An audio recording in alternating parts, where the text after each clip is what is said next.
दोस्तों नमस्कार, स्वागत है आप सभी के। अगर फिर से चलिए जानते हैं मध्य प्रदेश की ताजा खबरों को लेकर। उससे पहले अगर आपने अभी तक इस चैनल को सब्सक्राइब नहीं करो, सब्सक्राइब कर लें, जिससे कि आपको मध्य प्रदेश की ताजा खबर रोजाना मिलती रहे। सबसे पहली और बड़ी खबर, ग्वालियर में एमपी एमएलए कोर्ट ने सुमावली से कांग्रेस विधायक अजब सिंह कुशवाहा को बड़ी राहत दी है। जून 2016 में बहोड़ापुर थाना में कब्रिस्तान की करोड़ों रुपए की जमीन के विवाद पर गोलीबारी में दर्ज हत्या के प्रयास के मामले में गवाह पलट जाने के बाद कोर्ट ने विधायक को निर्दोष मानते हुए दोषमुक्त कर दिया है।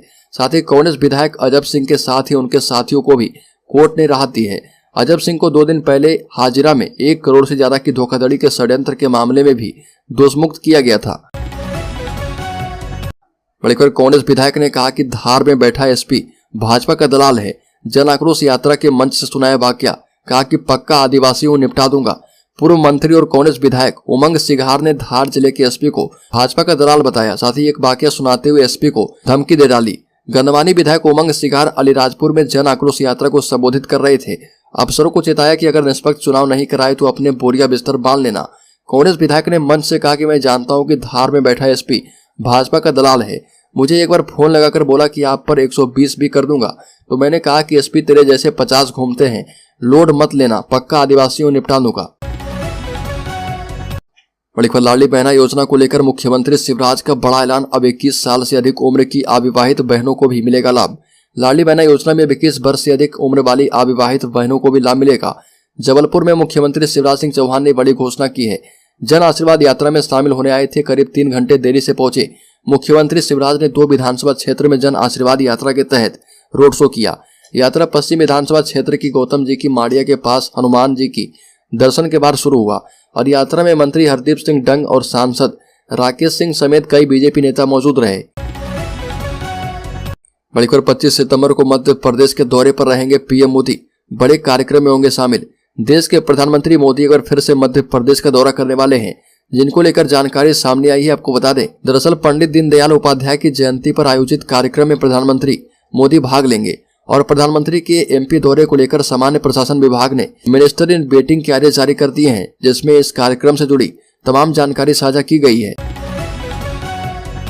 बड़ी खबर, संघ प्रमुख की अनोखी मांग, कहा कि अगर बीजेपी सनातन को बढ़ावा देना चाहती है तो 5% सीटों पर संतों को चुनाव लड़ने दे। और ये मांग राष्ट्रीय स्वयंसेवक संघ के सरसंघ चालक मोहन भागवत ने की है। इसके अलावा इसी पत्र की प्रतियां प्रधानमंत्री मोदी, गृह मंत्री अमित शाह और भाजपा के राष्ट्रीय अध्यक्ष जेपी नड्डा को भेजी गई है। चुनावी माहौल में इस अनोखी मांग को लेकर उज्जैन के संत अवधेशपुरी महाराज ने कहा कि ऐसा करने से हमारी जीत तो सुनिश्चित होगी और भाजपा की धार्मिक छवि भी मजबूत होगी और राजनीति राजधर्म बनेगा। इस पत्र में उत्तर प्रदेश के मुख्यमंत्री योगी आदित्यनाथ का भी जिक्र किया गया है।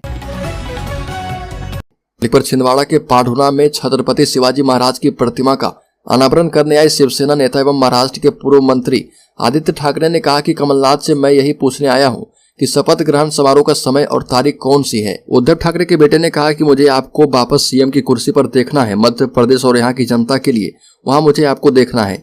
जनसभा में उन्होंने मंच से साल 2014 से पहले और अभी के गैस, पेट्रोल और डीजल के दाम जनता से पूछे। इंडिया का जिक्र करते हुए बीजेपी को घेरा और पांढुर्ना के एमपीएल ग्राउंड में कांग्रेस अध्यक्ष कमलनाथ ने कहा कि भाजपा अब नया मुद्दा ला रही है, सनातन धर्म। और यह पहली बार है कि जब महाराष्ट्र में महाविकास अघाड़ी के सहयोगी दल कांग्रेस और शिवसेना के नेता मध्य प्रदेश में एक साथ नजर आ रहे हैं। बड़ी खबर, कांग्रेस ने चुनाव प्रचार के लिए इस्तेमाल किया नया पैतरा। कमलनाथ के 11 वादों को गंगा जल के साथ लेकर जाएगी घर घर। मध्य प्रदेश विधानसभा चुनाव में गंगा जल की एंट्री हो गई है। कांग्रेस अब घर घर जाकर कमलनाथ के 11 वचनों के साथ गंगा जल बांटेगी। वहीं सीएम शिवराज ने इसे गंगा जल की झूठी कसम बताया। पूजा में इस्तेमाल होने वाला गंगा जल अब पॉलिटिक्स के दंगल में उतरा है। कमलनाथ के 11 वचनों वाले स्टिकर लेके इस गंगा जल की बोतल को घर घर पहुंचाकर कांग्रेस हिंदू वोट बैंक को साधने की कोशिश में जुट गई है। कांग्रेस मीडिया विभाग का कहना है कि कांग्रेस घर घर गंगा जल बांटने की शुरुआत इंदौर से करेगी और इंदौर की 9 विधानसभाओं में करीब 1 लाख घरों में ये गंगा जल पहुंचाया जाएगा। बड़ी खबर, जीतू पटवारी की जन आक्रोश यात्रा में जुट रही भारी भीड़। अब कांग्रेस नेता को पार्टी ने सौंप दी है बड़ी जिम्मेदारी। 3 दिन पहले कांग्रेस ने भी प्रदेश में एक साथ 7 जन आक्रोश यात्राएं की शुरुआत की है और कांग्रेस द्वारा जन आक्रोश यात्रा की सफलता का इनाम भी कांग्रेसी नेताओं को दिया जाने लगा है। राऊ विधायक जीतू पटवारी द्वारा की जा रही जन आक्रोश यात्रा में आ रही भीड़ को देखते हुए पार्टी ने उन्हें मध्य प्रदेश में कैंपेन कमेटी का उपाध्यक्ष बनाते हुए बड़ी जिम्मेदारी दी है और कांग्रेस नेता जीतू पटवारी द्वारा मालवा क्षेत्र की जनाक्रोश यात्रा की जिम्मेदारी दी गई है। यह जनाक्रोश यात्रा मुख्यमंत्री शिवराज के गृह क्षेत्र सीहोर को भी कवर करेगी। जीतू पटवारी द्वारा निकाली जा रही जनाक्रोश यात्रा एवं जनसभा के दौरान भारी भीड़ आ रही है और इस भीड़ से कांग्रेस का आलाकमान प्रभावित हुआ है। बड़ी खबर, महिलाओं को हर महीने मिलेंगे 1250 रुपए, आदेश हुआ जारी। मध्य प्रदेश सरकार की महत्वाकांक्षी योजना लाडली बहना योजना का आदान प्रदान प्रदेश की महिलाओं के लिए हो रहा और इस योजना के तहत महिलाओं को प्राप्त होने वाली किस्त में 25% की वृद्धि कर दी गई है। पहले महिलाओं को प्रति माह 1000 रुपए की मासिक किस्त दी जाती थी, लेकिन अब यह राशि 1250 रुपए की मासिक किस्त में दी जाएगी और ये बढ़ोतरी किस्त की राशि में समय समय पर बदलाव किया गया है। इस योजना का लाभ मध्य प्रदेश की 1,25,00,000 से ज्यादा महिलाओं को मिलने वाला है। सरकार ने महिलाओं के लिए इस योजना के तहत किस्त में बढ़ोतरी का वादा किया है, जो अब जल्द ही उन्हें मिलने वाली है। इसका आदेश जारी कर दिया गया है। बड़ी खबर, आचार संहिता लगने से पहले 125 सीटों का ऐलान कर सकती है भाजपा। मध्य प्रदेश भाजपा मिशन 2023 में फतह हासिल करने के लिए उम्मीदवार चयन करने और प्रचार करने के लिए नई रणनीति अपनाने जा रही है। प्रदेश में आचार संहिता लगने से पहले 3 किस्तों में पार्टी 125 उम्मीदवारों का ऐलान कर देगी। साथ ही पार्टी सभी 230 विधानसभा सीटों पर बड़े नेताओं का प्रचार और चुनावी सभाएं भी करवा लेगी, ताकि चुनावी खर्च को कम किया जा पाए। इसके बाद पार्टी हाई प्रोफाइल कसमकस वाली और मंत्रियों की सीटों पर फैसला अंतिम दौर में करेगी। जानकारी के मुताबिक कई सीटों पर भाजपा चौंकाने वाले और नए चेहरे मैदान में उतारने वाली है। पार्टी मध्य प्रदेश में यह प्रयोग और पैटर्न देश के अन्य राज्य के विधानसभा चुनाव से सीखी है। बड़ी खबर, महिला आरक्षण बिल पर उमा भारती के बगावती तेवर, ओबीसी के लिए मांगा है 50% आरक्षण।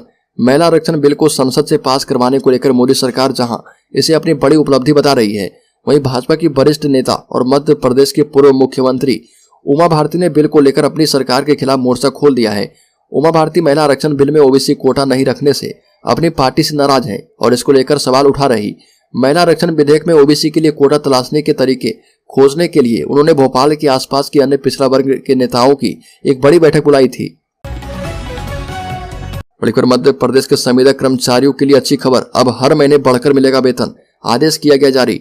मुख्यमंत्री शिवराज सिंह चौहान ने पिछले दिनों संविदा कर्मचारी को तोहफा देते हुए उन्हें नियमित पदों के अनुरूप समकक्ष वेतनमान देने की घोषणा की थी। इस घोषणा के बाद संविदा कर्मियों के वेतन में वृद्धि हो गई है।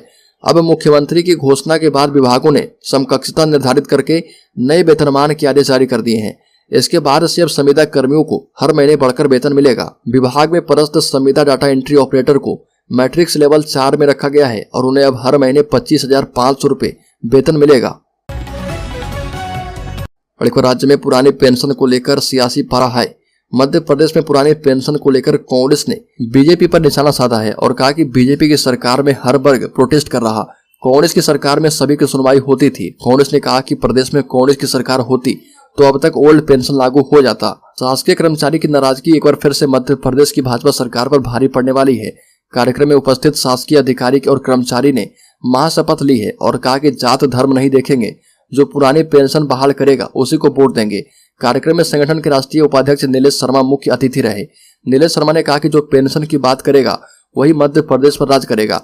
नीलेश शर्मा ने कहा कि कर्मचारी ने तय किया है कि आने वाले चुनाव में जो भी प्रत्याशी वोट मांगने उनके दरवाजे पर आएंगे तो दरवाजे पर पंपलेट लगे होंगे और जो भी पेंशन की बात करेगा उसी को वोट होगा, ये लिखा होगा।